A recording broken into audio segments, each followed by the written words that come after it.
However, it was shortly after Joseph's death that Brigham Young approached Zena, and she married him for time in September of 1844. It was a very bizarre ceremony. It would be too long to read to you this morning. Nonetheless, she remained married and cohabiting with Henry. It was not until 1846 that Zena and Henry's relationship officially ended. While Henry was on a mission for the church in England, Zena wrote him a letter telling him that she was now living with Brigham Young and no longer considered Henry to be her husband.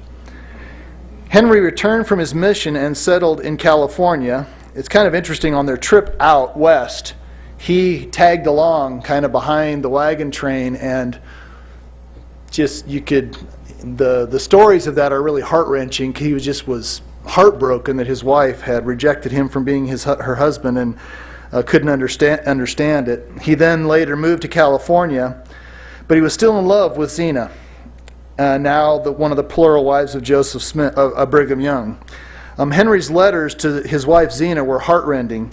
On September 2nd, 1852, he wrote, "Oh how happy I should be if I only could see you and the little children, bone of my bones, flesh of my flesh. I am unhappy." Henry lamented, "There is no peace for poor me. My pleasure is you. My comfort has vanished. O Zena, will I ever get you again? Answer the question, please."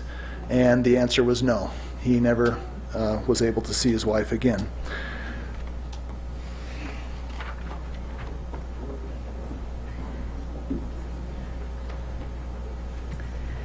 And the final story tonight, I want to talk about Lucy Walker, Joseph Smith's 23rd wife, his 22nd plural wife.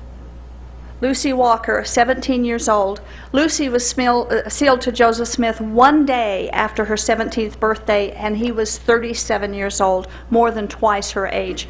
So again, we see that Joseph Smith is attracted to and taking young teenage girls as plural wives. Lucy's father was converted to Mormonism when she was just 6 years old, and her mother was converted 3 years later. Eventually, the Walkers moved to Illinois.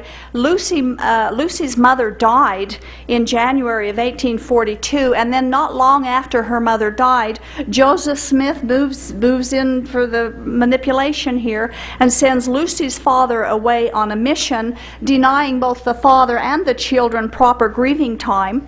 3 months later, when Lucy's 15 years old, she and her brother are invited to move into the Smith's home. Lucy was once asked how many people lived in the Smith home, and she said the Lawrence sisters were living there, the Partridge sisters were living there, plus herself, and there was some domestic help. This was very convenient for Smith to invite these young marriageable girls to move in and live with him under the guise of benevolence, and it's very odd how so many of them became his plural wives. Joseph Smith proposed to Lucy while she was staying at the Smith home, and she said that he asked to talk with her and told her, "I have a message for you. I have been commanded by God to take another wife, and you are the woman." Lucy said this announcement struck her like a thunderbolt. He proceeded to ask her if she believed if he was a prophet of God. She answered, well, yes, most assuredly she believed he was. So he moved forward at that point to teach her the principle of plural marriage. He promised that it would form a chain that would never be broken, worlds without ends.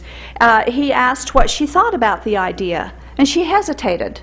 How could she speak? She didn't have a mother to turn to. She didn't have a father for counsel or advice. She had no one to ask. So Joseph Smith offered some gentle persuasion. He promised Lucy, "Although I cannot, under existing circumstances, acknowledge you as my wife, the time is near when we will go beyond the Rocky Mountains, and then you will be acknowledged and honored as my wife." He played upon her sorrow and her sense of aloneness, but then moved in for the decisive blow. He warned her there was a time limit in which she had to respond. This was a command from God. He would give her until tomorrow to decide, and if she rejected this message, the gate would be closed against her forever. Well, Lucy had some spunk, and she fumed at this high-handed and threatening treatment. And she said this aroused the very Scotch in her brains, or in her veins. And she stood toe-to-toe to Smith, looked him right straight in the face, and she said she required a revelation before she would submit to this proposition. Well, he promised her that if she would pray, she would receive her own personal manifestation from God. And so she did. And she did. She said she spent a restless, sleepless night until early morning dawn drew near, and she got her answer. She said a heavenly influence and feeling of supreme happiness took possession of her. She gave no other details about her spiritual experience, but this was evidently enough for her, and she told Joseph Smith yes, she would marry him. And on May 1st of 1843, while Emma was away shopping in St. Louis, they got married. The only witness was Eliza Partridge, and William Clayton officiated. Lucy continued to live in the Smith home without Emma even ever knowing about the connection with polygamy with them. In fact, one day, in a very pitiful statement was made to Lucy by Emma. Emma said she hoped that Lucy would never make a married woman unhappy by marrying her husband. There's volumes in that. Lucy Walker considered it was her duty to give herself up as a sacrifice to polygamy to help establish celestial marriage on the earth. The sacrificial duty was part of the brainwashing technique. I'm here to tell you, I've seen it a lot. Lucy had been sworn to secrecy about her marriage to Smith, and she'd never witnessed a secret plural marriage herself of others, and Emma knew nothing about the marriage either. So she certainly didn't give her consent like Section 132 said it was supposed to. So these deceits and secrecies are inherent in the practice of polygamy groups.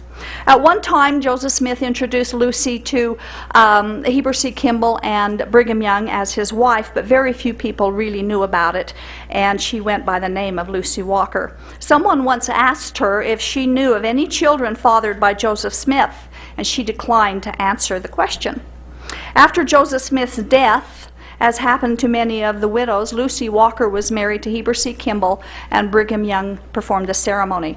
Lucy traveled west with Heber C. Kimball and with several of Smith's wives. She had 9 children with Heber C. Kimball, but only 5 survived. She died in Salt Lake City in 1910 at the age of 84.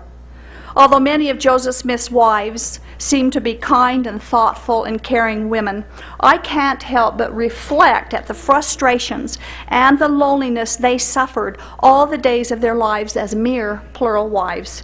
You see, my father was a polygamist. He only had 2 wives. My mother was his second wife. Yet I vividly remember her tears, sometimes emotional outbursts, which at the time I didn't understand. I remember one day as a child I snuck into her private diary. There were no private information there. She was just writing down her feelings, her tireless efforts of trying to make God pleased with her, and her sacrificial attitude towards life, which the life of polygamy demands. Yet she deemed it worth it. And I don't wonder that many of these polygamist women of early Mormonism would have had the same sacrificial martyr complex that my own mother had. In their minds, they were building treasure for heaven. The painful sacrificial life of polygamy here was building that for them. They lived hard for their beliefs, and it was a very hard life. I remember how difficult it was as a child growing up in a poverty-stricken polygamist home, but that was nothing compared to the rough pioneer life of early Mormon polygamist women. How sad to realize that when they did die, they didn't wake up in heavenly glory to be reunited with their polygamist husband who had been crowned as a God in glory. But instead, each one of them had to face holy and almighty God with the question, what did you do with Jesus? What a tragedy that they all lived and died believing that their human husband was their Savior. And that's the story of Lucy Walker. Thank you so much for inviting us here today, and we do hope that we helped you understand Mormon polygamy.